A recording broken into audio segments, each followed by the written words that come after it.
વિજયભાઈ કે કુંડળ ગામ થી 3 મહિના મોર મારી પાસે આવ્યા હતા ભાઈ. શું કહું? અને વિજયભાઈ બેઠકે બંધ થઈ જતી 10:30 નો ટાઈમ થઈ ગયો રાતે. કારણ કે 36 કલાક બેહું છું ભાઈ. પૂછો શું કહું? શું થશે મારી પ્રજાનું શું થશે એવું બધી વિચાર નથી કર્યો. બરોબર 10:30 વાગ્યા હતા ભાઈ. બેઠક પૂરી થઈ જઈ હતી અને એક દીકરી રોતી રોતી આવી. ખોટું નીકળે માથું ઉતારી મારા મહાદેવના ચરણમાં નાખી દેવાનું. અમરભાઈ હા બાપા. પણ રોતી રોતી આવી ભાઈ.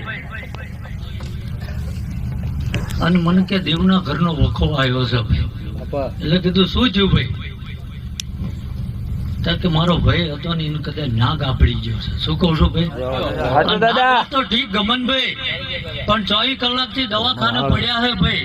અને ડોક્ટર એવું કે છે કોબરા છે ભાઈ. શું કહું? એટલે મેં કીધું ભાઈ દવાખાનાનો ઈલાજ થાય, હું શું કરું? કે કદાચ તમારો મહાદેવ પાદરો હશે ભાઈ, અને કદાચ 4 આંગળીની પુને બોલતી હશે. પિન્ટુભાઈ ખોટું જ બોલતો નહીં ભાઈ. સાચો દાદા સાચું. એટલે ગમનભાઈ દીકરીની આંખમાંથી ગમે એ નાચની હોય, મેં તો મારી દીકરી જ માની છે ભાઈ. એટલે એક આંખમાં શ્રાવણ અને એક આંખમાં ભાદરવો. ગમનભાઈ સાચો દાદા. એટલે આ આંગળું જઈને મારેથી રેવરાણું નહીં ભાઈ. એટલે મેં મારા ધર્મ ના થાકેલો તો હતો, પણ મારા ધર્મ ના દીવા હું નજર કરી. કળિયુગ છે ભાઈ.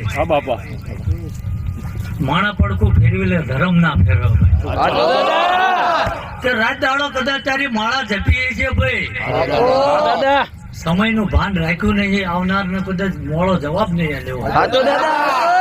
જો આજ કદાચ તારા સત ની મારી ધૂળ ની આજ કદાચ ખરી વેળા આવી છે.